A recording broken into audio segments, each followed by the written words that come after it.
आप देख रहे हैं आज की ताजा खबर। मैं हूं आपके साथ जसप्रीत कौर। उत्तर प्रदेश में भले ही पारा गिर रहा हो, लेकिन सियासत का पारा हर गुजरते दिन के साथ बढ़ रहा है। यूपी में अगले साल होने वाले विधानसभा चुनाव की सरगर्मी के बीच आज सियासत का सुपर सैटरडे देखने को मिलेगा।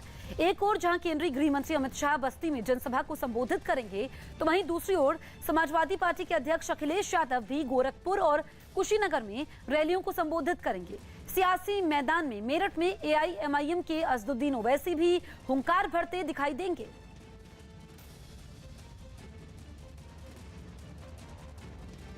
मिशन 2022 में जुटे अमित शाह यूपी के दौरे पर पहुंचे हैं, जहां आज वो सुबह 10 बजे वाराणसी में अखिल भारतीय राजभाषा सम्मेलन का शुभारंभ करेंगे। इसके बाद दोपहर 1 बजे अमित शाह आजमगढ़ राज्य विश्वविद्यालय का शिलान्यास करेंगे। आजमगढ़ के बाद अमित शाह दोपहर 3:15 पर बस्ती पहुंचेंगे, जहां पहले सांसद खेल महाकुंभ की शुरुआत करेंगे, फिर जनसभा को भी संबोधित करेंगे।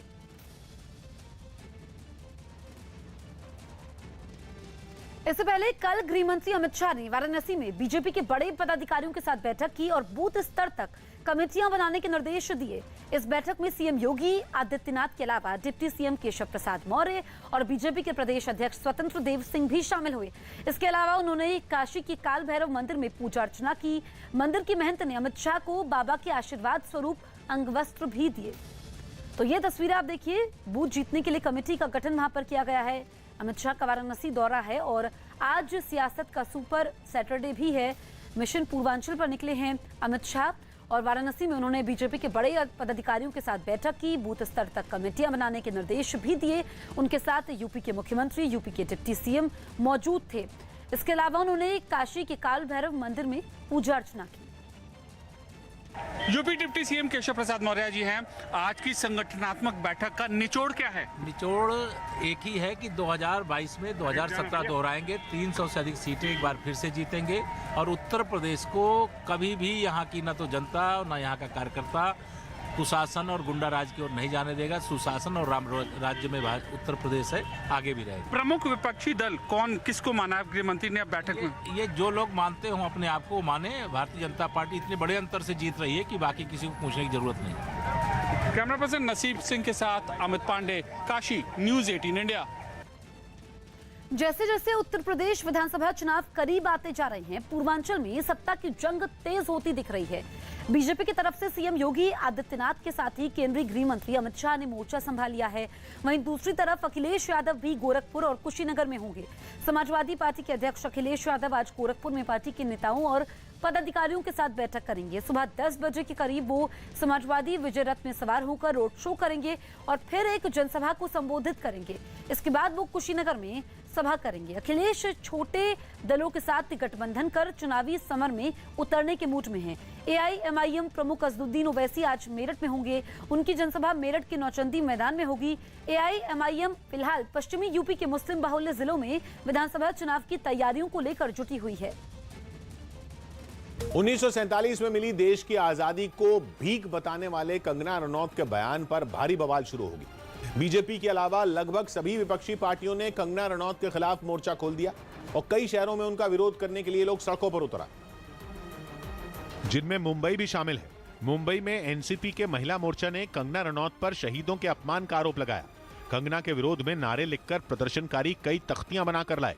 साथ में उन्होंने एक पुतला भी बनाया जिसके गले में जूते चप्पलों की माला और चेहरे पर कंगना रनौत की फोटो लगा दी गई। नवाब मलिक ने तो आरोप लगाया कि कंगना ने यह बयान नशे में होने के कारण दिया। आज काही अभिनेत्री मनाला क्रीम घेऊन काहीतरी ओव्हरडोस झाल्यानंतर बोलत राहताय। आम्ही मागणी करतोय की तात्काळ त्यांच्या पद्मश्री मागे घेतलं पाहिजे। इंदौर कांग्रेस की छात्र इकाई एनएसयूआई के कार्यकर्ता सड़कों पर उतरे। प्रदर्शनकारी सड़क पर एक भैंस लेकर आए। भैंस के सिर पर चमचमाता हुआ ताज भी सजाया गया और एक लड़का उसके सामने छोटी सी बीन बजाने लगा। कानपुर में समाजवादी पार्टी के कार्यकर्ताओं ने थाने पहुंचकर कंगना के खिलाफ शिकायत सौंपी और गाजियाबाद में आम आदमी पार्टी ने भी कंगना रनौत की शिकायत पुलिस को दी।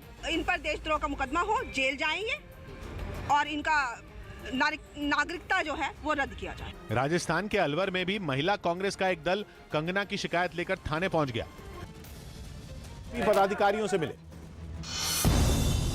बीजेपी ने मिशन यूपी को कामयाब बनाने के लिए पूरा जोर लगा दिया और अमित शाह वाराणसी पहुंचे, जहां उन्होंने बीजेपी पदाधिकारियों के साथ बैठक की। इससे पहले वो बीएचयू पहुंचे और मदन मोहन मालवीय की मूर्ति को माला पहनाई। काशी में पंडित मदन मोहन मालवीय की प्रतिमा के सामने गृह मंत्री अमित शाह की यह हुंकार, यह ललकार। अमित शाह के इस दौरे को यूपी चुनाव की तैयारियों से जोड़कर देखा जा रहा है। आप देखिए कि यहाँ काशी हिंदू विश्वविद्यालय में अपने प्रदेश से नहीं, देश के कोने कोने से छात्र आते हैं पढ़ने, तो यहाँ से एक बड़ा संदेश उनके बीच देने का प्रयास किया जा रहा है।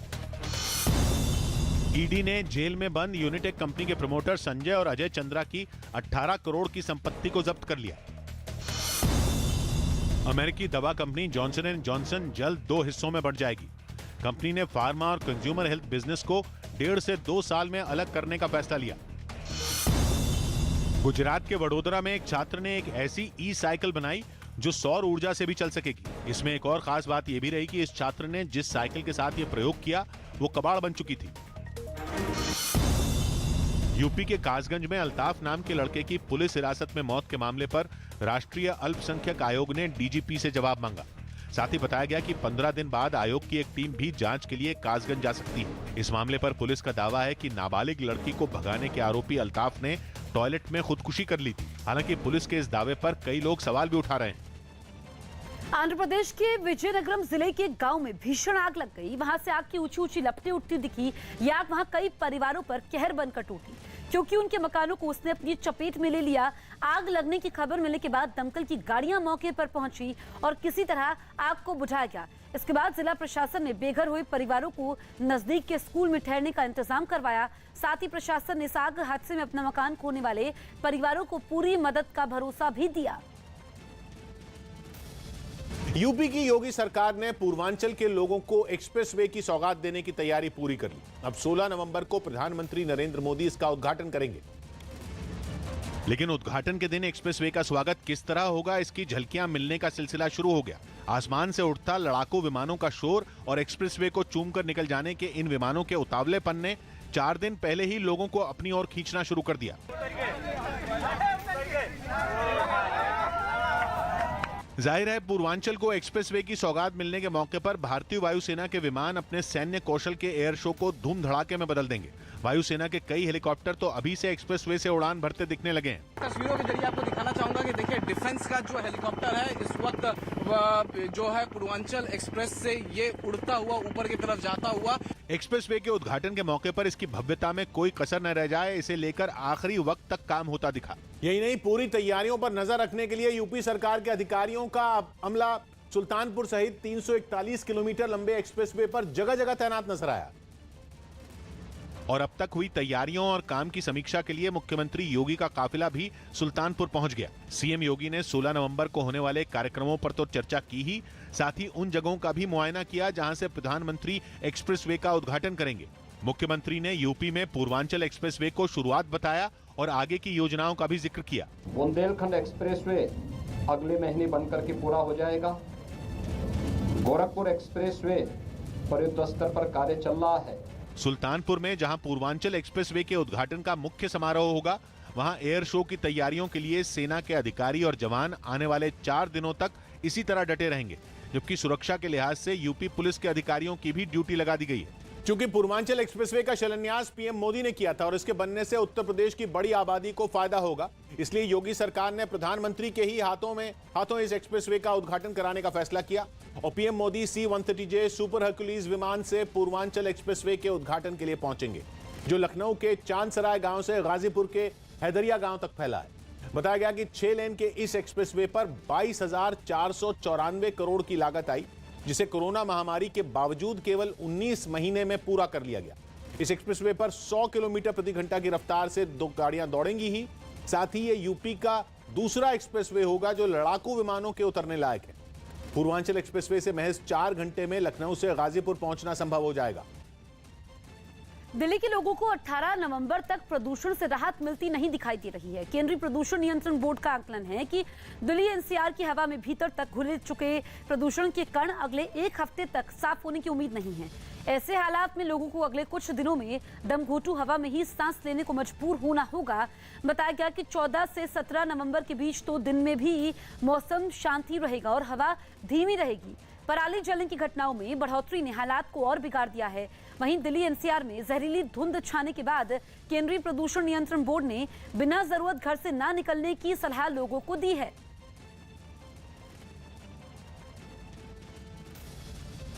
दिल्ली की हवा ऐसी जहरीली हुई कि फिलहाल उसके सुधरने के अभी तक कोई आसार नहीं दिख रहे हैं। कुछ इलाकों में तो प्रदूषण का स्तर इतनी खतरनाक स्थिति पर पहुंच गया कि वहां एयर क्वालिटी इंडेक्स 500 का आंकड़ा छूने को है, जिनमें जहांगीरपुरी, आनंद विहार और वजीरपुर जैसे इलाके शामिल हैं। बवाना और रोहिणी में भी AQI का स्तर 480 और 482 के पार है। दिल्ली के विवेक विहार इलाके में भी AQI 484 से ज्यादा है। लिहाजा राजधानी में प्रदूषण के खतरनाक स्तर को देखते हुए केंद्र ने सरकारी और निजी कंपनियों से गाड़ियों के इस्तेमाल में 30% तक कटौती करने की अपील की है। बताया गया कि अगले एक हफ्ते तक दिल्ली एनसीआर को प्रदूषण से राहत नहीं मिलने वाली है, इसलिए सरकार और सभी एजेंसियों को भी एक्शन में तेजी लाने के लिए कहा गया है। कोरोना महामारी से जंग में भारतीय वैक्सीन कोवैक्सीन का लोहा दुनिया के प्रतिष्ठित मेडिकल जर्नल द लैंसेट ने भी माना, जिसमें तीसरे चरण के क्लिनिकल ट्रायल के नतीजों के आधार पर इसके असरदार होने का दावा किया गया और बताया गया कि भारत में दूसरी लहर के लिए जिम्मेदार डेल्टा वेरिएंट से बचाव में कोवैक्सीन 65.2% कारगर, जबकि बाकी वेरिएंट से बचाने में ये 70.8% तक असरदार है। यही नहीं, लक्षण वाले मरीजों की जान बचाने में इसे 78.8% प्रभावी माना गया और कोरोना की गंभीर बीमारी से बचाने में इसे 93.4% तक कारगर पाया गया। बताया गया कि वैक्सीनेशन के बाद इसके गंभीर साइड इफेक्ट सिर्फ 0.5% से भी कम मिले। इन नतीजों से भारत बायोटेक और Indian council of medical research की वैक्सीन पर उठ रहे तमाम सवालों के जवाब मिल गए। कोरोना महामारी का खतरा एक बार फिर बढ़ता दिख रहा है, क्योंकि जयपुर में कोरोना मरीजों की संख्या अचानक से बढ़ गई और बीते 24 घंटे में 10 नए मरीज सामने आए। इनमें सबसे ज्यादा 4 मरीज जयपुर के बनी पार्क इलाके में मिले। राजधानी जयपुर में बीते 3 महीने में एक दिन में कोरोना के एक साथ इतने नए मरीज नहीं मिले थे, जबकि पूरे राजस्थान में तो बीते 24 घंटे में कोरोना के 17 नए मरीज मिले। जयपुर के 10 नए मरीजों के अलावा अजमेर में 2 और बाड़मेर में 4 और जोधपुर में भी कोरोना का एक मरीज मिला, जिसके बाद प्रशासन के हाथ पांव फूल गए, जिसकी बड़ी वजह कुछ दिनों में शुरू होने वाला शादी का मौसम भी है, जिसमें कोरोना से बचाव के नियमों का पालन करवाना मुश्किल हो सकता है। यही नहीं, जयपुर में 17 नवंबर को भारत और न्यूजीलैंड के बीच क्रिकेट मैच है और इस मैच को देखने के लिए स्टेडियम में हजारों लोगों की भीड़ जुटने का अनुमान है। चूंकि कोरोना के मरीजों की संख्या में कमी आने के बाद राज्य सरकार ने दिवाली के बाद इससे जुड़ी पाबंदियों को हटा दिया। इस वजह से प्रशासन के सामने अब नई चुनौती है। लेकिन समस्या सिर्फ राजस्थान में ही नहीं है, बल्कि अब देश की राजधानी दिल्ली में भी कोरोना मरीजों की संख्या बढ़ने लगी है, क्योंकि दिल्ली में बीते 24 घंटे में कोरोना के 62 नए मरीज मिले। सितंबर के बाद ये पहला मौका है जब दिल्ली में एक दिन में कोरोना के 50 से ज्यादा मरीज मिले हैं। उत्तराखंड पुलिस में पहली बार शामिल की गई महिला कमांडो फोर्स ने अपनी शानदार ट्रेनिंग और हुनर से सबको चौंका दिया। राज्योत्सव के मौके पर हुए एक आयोजन में मॉक ड्रिल की गई, जिसमें महिला कमांडो ने एक ऑपरेशन चलाकर आतंकी हमले को नाकाम कर दिया। लेकिन इसमें महिला कमांडो के लिए चुनौतियां कम नहीं थी। एक मैदान में की गई इस मॉक ड्रिल में दिखाया गया कि एक अस्पताल पर आतंकियों ने हमला कर दिया। उन्होंने बंदूक की नोक पर कुछ लोगों को बंधक भी बना लिया।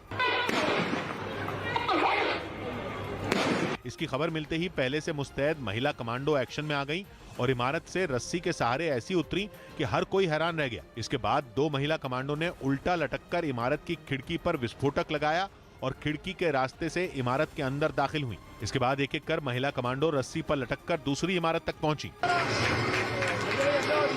चौकन्नी निगाहों और शानदार रणनीति के सहारे महिला कमांडो दस्ता अस्पताल की तरफ बढ़ा। अस्पताल के दरवाजे को खास तरीके से विस्फोटक लगाकर उड़ा दिया गया। इसके बाद महिला कमांडो ने आतंकी बने लोगों के हौसले पस्त कर दिए।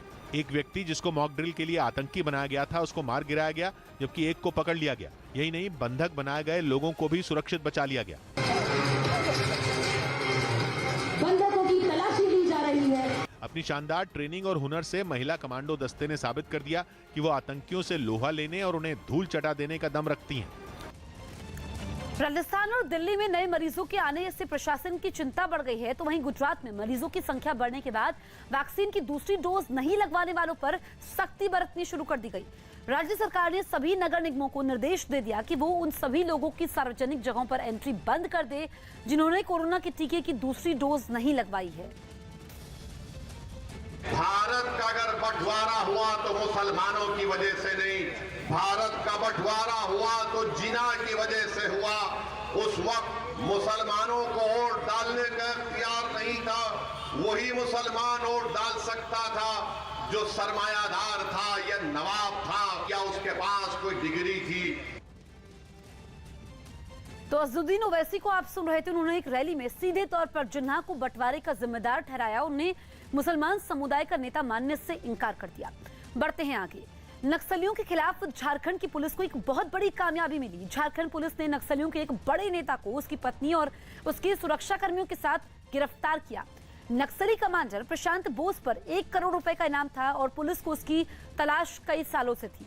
प्रशांत बोस को झारखंड ही नहीं बल्कि छत्तीसगढ़, उड़ीसा, पश्चिम बंगाल, आंध्र प्रदेश, तेलंगाना और महाराष्ट्र की पुलिस भी सालों से तलाश रही थी। इन सभी राज्यों में मोस्ट वांटेड अपराधियों की लिस्ट में शामिल है। प्रशांत बोस को किशन दा के नाम से भी जाना जाता है और वो नक्सलियों के साथ सबसे बड़ी नेताओं में एक है। बताया गया कि खुफिया एजेंसियों को प्रशांत बोस के गिरिडीह से सरायकेला जाने की खबर मिली थी जो झारखंड पुलिस को दी गई थी। इसके बाद राज्य की पुलिस ने जाल बिछाकर इस इनामी नक्सली प्रशांत बोस के साथ प्रशांत बोस की पत्नी शीला मरांडी को गिरफ्तार किया। अभी तक की जानकारी के मुताबिक 2 सुरक्षा कर्मियों को भी गिरफ्तार किया गया है। जांच एजेंसियों का मानना है कि 70 से ज्यादा नक्सली वारदातों में प्रशांत बोस की बड़ी भूमिका रही है। पहलवान निशा दहिया हत्याकांड में आरोपी पकड़े गए। पहलवान निशा दहिया और उसके भाई की हत्या के मामले में पुलिस ने कोच समेत 2 और आरोपियों को गिरफ्तार कर लिया। 2 दिन पहले हरियाणा के सोनीपत में निशा, उसके भाई सूरज और उसकी मां पर कुछ बदमाशों ने गोलियां चला दी थी, जिसमें निशा और उसके भाई की मौत हो गई थी। आरोपी अमित और सुजाता को गिरफ्तार किया गया है। रिटेल महंगाई दर अक्टूबर में बढ़कर 4.48% हो गई। इससे पहले सितंबर में ये 4.35% रही थी। रक्षा मंत्री राजनाथ सिंह 3 दिन के यूपी दौरे पर लखनऊ पहुंचे। इस दौरान उन्होंने बाबू बनारसी दास यूनिवर्सिटी में पूर्व केंद्रीय मंत्री अखिलेश दास की प्रतिमा का अनावरण किया। साथ ही राजनाथ ने भविष्य में कोई भी युद्ध सेना के बजाय टेक्नोलॉजी से होने की बात कही। युद्ध 2 देशों के सेना के बीच नहीं होंगे, युद्ध होंगे रोबोट से होंगे। वाराणसी में बीजेपी के पदाधिकारियों की एक बड़ी बैठक हुई जिसमें गृह मंत्री अमित शाह भी शामिल हुए। इसके अलावा अमित शाह बीएचयू भी गए जहां उन्होंने पंडित मदन मोहन मालवीय की प्रतिमा पर फूल भी चढ़ाए। तेलंगाना के कामारेड्डी जिले में कोरोना वैक्सीन की डोज लगाने वाली एक आशा वर्कर पर कुछ गांव वालों ने हमला कर दिया। बताया गया कि 1 नवंबर को इस आशा वर्कर ने एक गर्भवती महिला को टीका लगाया था, लेकिन इस महिला की डिलीवरी के 2 दिन बाद ही उसके बच्चे की मौत हो गई थी। आरोप है कि इसी से गुस्साए इस महिला के परिवार वालों ने आशा वर्कर की पिटाई कर दी। यूपी के गोरखपुर में आबकारी विभाग ने उस जगह छापा मारा जहां अवैध तरीके से कच्ची शराब छुपाकर रखी गई थी। आबकारी विभाग को इस बात की पक्की खबर मिली तो इस पर कार्रवाई के लिए पुलिस खुदाई करने वाली मशीन के साथ वहां पहुंची और मिट्टी के नीचे छिपाई गई कच्ची शराब को ढूंढकर उसे नष्ट कर दिया गया। पुलिस ने कई बोरियों में करीब 350 लीटर कच्ची शराब को बरामद किया। बताया गया कि पुलिस ने दिन भर चली कार्रवाई में कई ठिकानों पर कच्ची शराब को नष्ट किया। आम आदमी पार्टी ने पंजाब के लिए उम्मीदवारों की पहली लिस्ट जारी कर दी। आम आदमी पार्टी ने पंजाब विधानसभा चुनाव के लिए 10 उम्मीदवारों की लिस्ट जारी कर दी। पहली सूची में पार्टी ने अपने सभी मौजूदा विधायकों को टिकट दिया। बीजेपी नेता राम कदम ने मुंबई के घाटकोपर पुलिस स्टेशन में कांग्रेस नेता सलमान खुर्शीद के खिलाफ शिकायत की। राम कदम ने आरोप लगाया कि सलमान खुर्शीद ने अपनी किताब में हिंदुत्व की तुलना ISIS से की, जिससे हिंदुओं की भावनाओं को ठेस पहुंची। सुप्रीम कोर्ट ने लखीमपुर मामले पर सुनवाई को सोमवार तक के लिए टाल दिया। इससे पहले यूपी सरकार ने कोर्ट से तारीख आगे बढ़ाने की अपील की, जिसके बाद अदालत ने इस पर अपनी सहमति जता दी। बिहार में नीतीश कुमार की पार्टी के MLC खालिद अनवर के बयान पर विवाद हो गया। खालिद अनवर ने देश के बंटवारे के लिए पंडित नेहरू को जिम्मेदार ठहराया और जिन्ना को बड़ा स्वतंत्रता सेनानी करार दिया। मोहम्मद अली जिन्ना एक बड़े फ्रीडम फाइटर थे और पंडित जवाहरलाल नेहरू ने अपनी सत्ता के लिए, अपनी कुर्सी हासिल करने के लिए कि हम देश के प्राइम मिनिस्टर बने, इसके चक्कर में देश का विभाजन करवाया। चूंकि बात जिन्ना की तारीफ तक पहुंच गई, सो कांग्रेस से पहले बीजेपी ने इस पर न केवल आपत्ति जताई बल्कि एक सलाह भी दे डाली। जो लोग आज भी हिंदुस्तान में रह गए और जिन्ना की पूजा कर रहे हैं, तो उनको पाकिस्तान में ही रहना चाहिए, हिंदुस्तान में उनके लिए कोई स्थान नहीं। पहाड़ों पर कड़ाके की ठंड की शुरुआत हो गई। ठंड बढ़ने से वहां के लोगों की परेशानी बढ़ने लगी। उत्तराखंड के जोशीमठ में तो इतनी ठंड पड़ने लगी कि वहां का तापमान 3 से 4 डिग्री तक चला गया, जिसकी वजह से वहां के नदी नाले और झरने जमने लगे। यही नहीं, जहां भी खुले में जमा पानी मौजूद था वो बर्फ में तब्दील हो गया। बताया गया कि वहां तापमान 3 से 4 डिग्री तक चला गया है, जिसकी वजह से लोगों को अब अलाव का सहारा लेना पड़ रहा है। चेन्नई में 2 दिन तक चली बारिश जब थमी तो लोगों के लिए मुसीबतों का अंबार लग गया। पूरा शहर बाढ़ की चपेट में दिखने लगा। परेशानी यह भी है कि मौसम विभाग के मुताबिक अभी 3 दिन और बारिश का दौर जारी रहेगा, जबकि शहर तो पहले ही तालाब की शक्ल ले चुका है। चेन्नई के रिहायशी इलाकों में इतना पानी भरा है कि सड़क की सूरत देखने के लिए कई किलोमीटर तक पानी से गुजरना पड़ता है। केवल सड़कें ही तालाब नहीं बनी हैं, बल्कि लोगों के घर भी पानी में डूब गए हैं। 2 दिन तक हुई बारिश जब थमी तो घरों में खड़ी गाड़ियों के आधे पहिए पानी में डूबे दिखे। कुछ जगहों पर तो 2 दिन से पानी के बीच फंसी गाड़ियों को क्रेन की मदद से निकालना पड़ा। कहीं सड़क पर गिरी मोटरसाइकिलें पानी में डूबी दिखाई दी। पानी में डूबी एक स्कूटी का तो केवल हल्का सा हैंड ब्रेक और मिरर ही दिखाई दिया। जिन इलाकों से ऐसी तस्वीरें सामने आई, वहां पर बिजली की सप्लाई अब तक शुरू नहीं हो पाई है। कुछ जगहों पर तो बिजली के ट्रांसफार्मर भी खराब हुए, जिन्हें ठीक करने का काम जोरों पर है। दूसरी तरफ रेल का रूट भी ठप हो गया। धर्मपुरी जिले में पहाड़ से बड़े बड़े पत्थर बरसात के बाद खिसककर नीचे गिरे और सीधे ट्रैक से गुजर रही ट्रेन से टकरा गए। 5 डिब्बे पटरी से उतर गए। हालांकि किसी को ज्यादा चोट नहीं आई, लेकिन राहत के काम में लगी टीमों को भी इस बात की चिंता सता रही है कि अगर बारिश और आई तो मुसीबत कहीं ज्यादा बढ़ जाएगी। परेशानी का हाल यह है कि चेन्नई का एक अस्पताल तक तालाब में बदल गया और गेट से दाखिल होने के बाद गलियारे तक पहुंचना ही बड़ी चुनौती जैसा दिखने लगा। कपड़े घुटनों तक चढ़ाकर लोग अस्पताल में घूमते दिखे। बिल्डिंग में दाखिल होने के बाद भी पानी कम नहीं हुआ। ऐसा लगने लगा जैसे अस्पताल की दीवारें किसी तालाब के बीच खड़ी की गई हों। हर सामान तैरता हुआ दिखने लगा। अस्पताल में इतना बरसाती पानी जमा हुआ कि मरीजों को इलाज के बजाय नई बीमारी मिलने का डर सताने लगा। ब्लड टेस्ट लेने के लिए इधर आया हूँ, देखता हूँ तो पूरा पानी पानी है। उधर मेन रोड भी पानी पानी है। हालांकि अस्पताल बंद नहीं है। बिल्डिंग का एक दूसरा हिस्सा है जो कुछ ऊंचा है। मरीजों से मिलने के लिए डॉक्टर वहीं बैठे हैं, लेकिन मरीज केवल वही पहुंच रहे हैं जो बहुत ज्यादा तकलीफ में हो। Patient attendants is there, whosoever is so needy, especially emergency or if they suspect COVID, they are coming. अभिनेता कमल हासन भी एक ऐसे ही इलाके में पहुंचे जहां बाढ़ ने लोगों को बेहाल कर दिया। एमएनएम पार्टी के अध्यक्ष कमल हासन ने जरूरतमंद लोगों को खाने पीने का सामान भी बांटा। दिल्ली के पास फरीदाबाद से एक चौंकाने वाला वीडियो सामने आया। वहां 2 बदमाशों ने एक दुकान में घुसकर 80,000 रुपए लूट लिए। ये नकाबपोश बदमाश हथियार लेकर इस ऑनलाइन पैसे ट्रांसफर करने वाली दुकान में पहुंचे और अंदर घुसते ही उन्होंने वहां बैठे लोगों पर पिस्तौल तान दी। इसके बाद दूसरा बदमाश काउंटर के पीछे पहुंचा और दराज में रखी नकदी अपने बैग में भरने लगा। इन बदमाशों ने इसी तरह काफी देर तक दुकान के मालिक और उसके परिवार को बंधक बनाकर रखा। बाद में दोनों बदमाश रकम लूटकर वहां से फरार हो गए। 2 लड़के आए दुकान के अंदर और लूट करके चले गए गन पॉइंट पे। इसके बाद दुकान मालिक ने पुलिस को खबर दी, जिसके बाद मौके पर पहुंची पुलिस ने लूट वाली जगह का मुआयना किया। अभी जांच का विषय है, जल्दी इसको सॉर्ट आउट करेंगे। आरोपियों की गिरफ्तारी के लिए क्राइम ब्रांच को भी लगाया गया। अफ्रीकी देश ट्यूनीशिया में एक लैंडफिल यानी जहां कूड़े को डंप किया जाता है, उस पर मचा कोहराम एक आदमी की मौत का कारण बन गया। सालों से उठाई जा रही मांग की वजह से सितंबर में लैंडफिल बंद कर दिया गया था, लेकिन उसके लिए कोई नई जगह नहीं दी गई थी। इससे वहां कचरे का इतना ढेर जमा हो गया कि आखिरकार 4 दिन पहले लैंडफिल दोबारा खोल दिया गया। इसके बाद ऐसा बवाल मचा कि एक प्रदर्शनकारी की जान ही चली गई और फिर तो मामला हाथ से निकलता दिखने लगा। प्रदर्शनकारियों की भीड़ हाईवे को जैम करने पहुंची तो ट्यूनीशिया के सुरक्षा बल के जवानों की पूरी फौज हाईवे पर उतर आई। जवानों ने लोगों को खदेड़ने के लिए दनादन आंसू गैस के गोले दागे तो प्रदर्शनकारी जान बचाने के लिए भाग खड़े हुए, लेकिन वो फिर लौटे और इस बार उन्होंने पुलिस पर ही पत्थर बरसा दिए। असल में जिस प्रदर्शनकारी की मौत ने इस विरोध की आग में घी डालने का काम किया, बताया गया कि उसकी जान आंसू गैस का गोला लगने से ही गई थी। पश्चिम बंगाल के हावड़ा में एक सरकारी दफ्तर की इमारत में आग लग गई। जिस बिल्डिंग में आग लगी वो मुख्यमंत्री ऑफिस के ठीक पीछे बनी हुई है।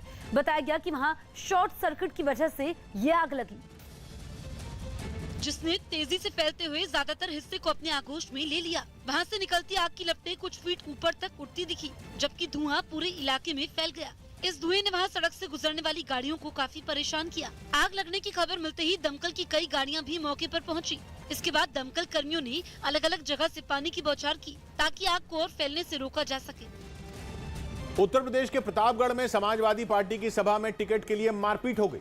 वहां समाजवादी पार्टी की ओर से बड़ी जनसभा बुलाई गई थी। बताया जा रहा है कि सभा के दौरान पूर्व मंत्री और शिवकांत ओझा अपने कई समर्थकों के साथ वहां पहुंचे, जो मंच पर ही बैठ गए, जिसके बाद शुरू हुई टिकट की लड़ाई, क्योंकि वो टिकट के लिए नारे लगाने लगे। नौबत यह आ गई कि मंच पर नेताओं के बीच खींचतान होने लगी। दो नेता तो बोलने के लिए एक दूसरे से माइक छीनते नजर आए। कहा सुनी भी हुई, मारपीट की नौबत भी आ गई, जिसके बाद मंच पर मौजूद लोगों को वहां से जाने के लिए बोला गया।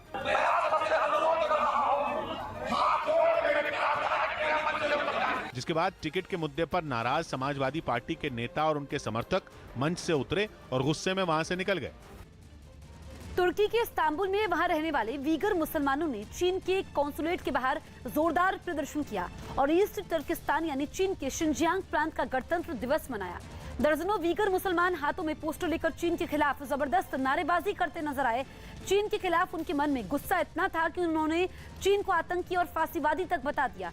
हाथों में नीले झंडे लहराकर प्रदर्शनकारियों ने शिनजियांग प्रांत की आजादी के लिए मर मिटने के अपने इरादे भी जता दिए। चीन अपने शिनजियांग प्रांत में वीगर मुसलमानों पर क्या क्या जुल्म ढाता है ये किसी से छिपा नहीं है, इसलिए प्रदर्शनकारियों ने उनका कत्लेआम रोकने की मांग भी उठाई। अफगानिस्तान में एक मस्जिद में हुए धमाके में कई लोग मारे गए। अफगानिस्तान के नांगरहार में एक मस्जिद में नमाज के दौरान हुए धमाके में कई लोगों की मौत हो गई, जबकि 15 से ज्यादा लोग घायल हो गए। दक्षिण अफ्रीका दौरे के लिए हनुमा विहारी को भी इंडिया ए टीम में शामिल किया गया। हालांकि उन्हें पहले इस दौरे के लिए टीम में शामिल नहीं किया गया था, लेकिन न्यूजीलैंड के खिलाफ घरेलू सीरीज के लिए भी टीम इंडिया में जगह नहीं दिए जाने पर चयनकर्ताओं की आलोचना हो रही थी। इसी के बाद बीसीसीआई को अपना फैसला बदलना पड़ा। कार्तिक आर्यन की फिल्म धमाका का गाना खोया पाया रिलीज कर दिया गया। आंखों में जो पानी सा है, धीरे धीरे। मध्य प्रदेश के उज्जैन से चौंकाने वाली तस्वीर सामने आई। वहां बदमाशों ने रात के वक्त कई गाड़ियों के शीशे तोड़ दिए। बताया गया कि वहां गाड़ियों पर हमले की ये एक हफ्ते में तीसरी वारदात है। और इस बार भी गाड़ियों के शीशों को निशाना बनाया गया। किसी कार के आगे तो किसी के पीछे वाले शीशे पर हमला किया गया। इतना ही नहीं, बदमाशों ने एक बाइक को भी आग के हवाले कर दिया। आग की लपटों से उस बाइक की सीट पूरी जल गई। अभी दिवाली पे नई ली थी मैंने, तो ये रात को जला के चलेगा। बताया गया कि एक रात में वहां कुल 8 गाड़ियों पर यह हमला हुआ, जिनमें महाकाल के दर्शन के लिए आए श्रद्धालुओं की बस भी शामिल है। पहलवान निशा दहिया हत्याकांड में आरोपी पकड़े गए। पहलवान निशा दहिया और उसके भाई की हत्या के मामले में पुलिस ने कोच समेत 2 और आरोपियों को गिरफ्तार कर लिया। 2 दिन पहले हरियाणा के सोनीपत में निशा, उसके भाई सूरज और उसकी मां पर कुछ बदमाशों ने गोलियां चला दी थी, जिसमें निशा और उसके भाई की मौत हो गई थी। आरोपी अमित और सुजाता को गिरफ्तार किया गया है। रिटेल महंगाई दर अक्टूबर में बढ़कर 4.48% हो गई। इससे पहले सितंबर में ये 4.35% रही थी। रक्षा मंत्री राजनाथ सिंह 3 दिन के यूपी दौरे पर लखनऊ पहुंचे। इस दौरान उन्होंने बाबू बनारसी दास यूनिवर्सिटी में पूर्व केंद्रीय मंत्री अखिलेश दास की प्रतिमा का अनावरण किया। साथ ही राजनाथ ने भविष्य में कोई भी युद्ध सेना के बजाय टेक्नोलॉजी से होने की बात कही। युद्ध 2 देशों के सेना के बीच नहीं होंगे, युद्ध होंगे रोबोट से होंगे। वाराणसी में बीजेपी के पदाधिकारियों की एक बड़ी बैठक हुई, जिसमें गृह मंत्री अमित शाह भी शामिल हुए। इसके अलावा अमित शाह बीएचयू भी गए, जहां उन्होंने पंडित मदन मोहन मालवीय की प्रतिमा पर फूल भी चढ़ाए। तेलंगाना के कामारेड्डी जिले में कोरोना वैक्सीन की डोज लगाने वाली एक आशा वर्कर पर कुछ गांव वालों ने हमला कर दिया। बताया गया कि 1 नवंबर को इस आशा वर्कर ने एक गर्भवती महिला को टीका लगाया था, लेकिन इस महिला की डिलीवरी के 2 दिन बाद ही उसके बच्चे की मौत हो गई थी। आरोप है कि इसी से गुस्साए इस महिला के परिवार वालों ने आशा वर्कर की पिटाई कर दी। बंगाल विधानसभा की 4 सीटों पर उपचुनाव में मिली हार के बाद बीजेपी में अंदरूनी कलह तेज हो गई। बीजेपी नेता तथागत रॉय ने उपचुनाव में मिली हार के लिए बंगाल बीजेपी के बड़े नेताओं को जिम्मेदार ठहराया। उपचुनाव में ऐसा हालत हुआ, सभी के लिए जवाब देना पड़ेगा, इसका उत्तरदायी उन्हीं लोग हैं। बीजेपी नेता दिलीप घोष ने तथागत रॉय के बयान पर पलटवार किया। অনেক কিছু বলছে, রাস্তায় বলছে, অনেকে সাপোর্টাররা অনেক কিছু বলছে ভোটের পরে, তো তাতে লোকে অত গুরুত্ব দেয় করে না, সেজন্য। यूपी चुनाव से पहले मोहम्मद अली जिन्ना पर मचे घमासान के बीच अजदुद्दीन ओवैसी ने मुरादाबाद में एक रैली में सीधे तौर पर जिन्ना को बंटवारे का जिम्मेदार ठहराया। उन्हें मुसलमान समुदाय का नेता मानने से ही इनकार कर दिया। भारत का अगर बंटवारा हुआ तो मुसलमानों की वजह से नहीं, भारत का बंटवारा हुआ तो जिना की वजह से हुआ। उस वक्त मुसलमानों को वोट डालने का इख्तियार नहीं था, वही मुसलमान वोट डाल सकता था जो सरमायादार था या नवाब था या उसके पास कोई डिग्री थी।